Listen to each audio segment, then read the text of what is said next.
بسم اللہ الرحمن الرحیم۔ کتابوں میں احباب محبت بڑا خوبصورت واقعہ ملتا ہے۔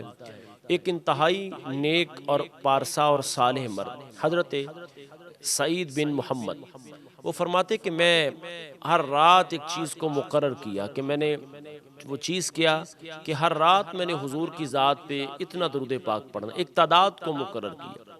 وہ فرماتے میں ہر رات پڑھتا اور اہتماماً حضور کی ذات پہ درود و سلام پڑھتا۔ فرماتے پھر میری زندگی میں وہ رات بھی آئی کہ میں سو جاؤں یا مصطفیٰ کہتے کہتے، کھلے آنکھ صلی اللہ کہتے کہتے۔ فرماتے میں درود پاک پڑھتا پڑھتا سو گیا، اور میری بیوی بھی کمرے میں سوئی ہوئی تھی، ہم اوپر والے حصے میں گھر کے سوئے ہوئے تھے۔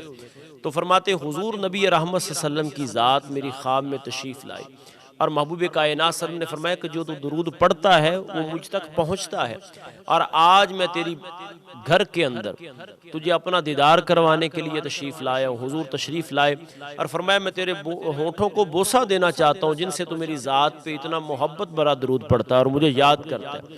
فرماتے مجھے شرم آئی، میرا منہ جیسے مولانا روم رحمۃ اللہ علیہ فرماتے کہ ہزار بار بشویم دہن سے مشک و غلاب ہنوز نام تو گفتن کمال بے ادبی، کہ میں اپنا منہ پھیر لیا حضور کی ذات سے، یعنی اپنے چہرے کو پھیر لیا۔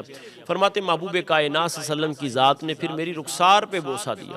فرماتے حضور تو اپنا دیدار کروا کے تشریف لے گئے، لیکن میرا گھر جو تھا سارا، وہ سارا حضور کی آمد کی وجہ سے خوشبوؤں سے مہک اٹھا، اور رات کے وقت میرے گھر میں اجالا ہو گیا، حضور کی جلوہ گری ہو گئی، کیونکہ ہمارا یہ یقین ہے آپ ہر عاشق کے گھر تشریف لاتے ہیں، میرے گھر میں بھی ہو جائے اجالا یا رسول اللہ۔ فرماتے مہک اتنی زیادہ ہو گئی کہ میری بیوی اس مہک کی وجہ سے اٹھ پڑی اور کہنے لگی کہ کیا ہوا؟ کہا جس محبوب کی ذات پہ میں درود و سلام پڑھتا تھا اس محبوب نے آج بندہ پروری فرمائی ہے اور اپنا دیدار کروایا ہے۔ فرماتی میری رخسار سے 7 دن تک خوشبو آتی رہی، اور یہی صحابہ کا طرز حیات تھا۔ فرماتے محبوب کے ہاتھوں میں جب ہاتھ دیے جاتے تو 7 دن تک ہمارے ہاتھوں سے خوشبو آتی۔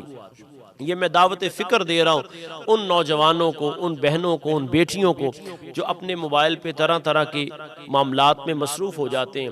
زندگی کے اندر یہ جو سانس ہمارے چل رہے ہیں یہ بہت بڑی غنیمت ہے، کیوں نہ ہم اس سانسوں کی مالا کو ذکر سرکار سے مزین کریں، حضور کی ذات پہ درود و سلام سے مزین کریں۔ اگر حضور کی ذات پہ درود و سلام کی برکت کی وجہ سے اس نیک اور صالح مرد کو مدینے والے کا دیدار ہو سکتا ہے تو حضور تو عزیز علیہ ما عنتم حریص علیکم بالمؤمنین رؤوف الرحیم ہے۔ حضور کی ذات پہ درود و سلام کی کثرت کی وجہ سے مجھے اور آپ کو حضور کا دیدار کیوں نہیں ہو سکتا؟ حضور تو اپنے عاشق کی تڑپ کو دیکھتے ہیں، جس کی تڑپ میں خلوص ہوتا ہے، محبت جس کی جتنی زیادہ ہوتی ہے۔ میرا اور آپ کا مدینہ پاک جانا مشکل اور جو ہے یہ دشواریوں کا باعث ہو سکتا ہے، لیکن مدینے والے محبوب کا آنا تو مشکل نہیں ہے۔ ایک رات ایسی بھی یقیناً آئے گی میری اور آپ کی زندگی میں، لیکن اس کے لیے ربط ضروری ہے۔ ربط یہی ہے کہ ہم حضور کی ذات پہ یہ چیز کو مقرر کر لیں اپنے آپ پر کہ ہم حضور کی ذات پہ روزانہ درود پاک پڑھیں گے۔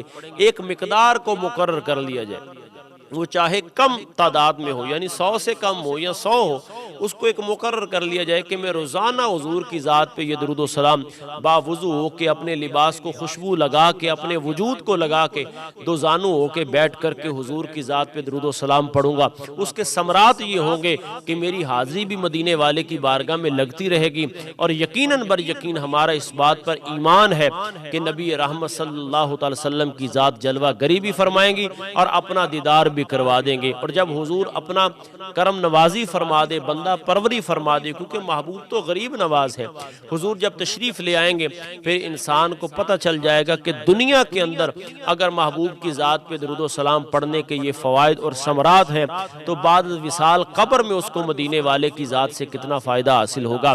اور کل میدان محشر کے اندر جب کوئی کسی کا پرسان حال نہ ہوگا تو محبوب کائنات صلی اللہ علیہ وسلم کی ذات اپنی جیب سے پرچی نکال کر کے کہیں گے کہ یہ وہ تیرا محبت سے پڑا ہوا درود ہے جو محبوب کائنات نے آج سنبھال کے رکھا ہے۔ تو یقیناً بر یقین میری اور آپ کی بخشش کا پروانہ ہوگا جو حضور کی ذات پہ ہم درود و سلام کی کثرت کیا کریں۔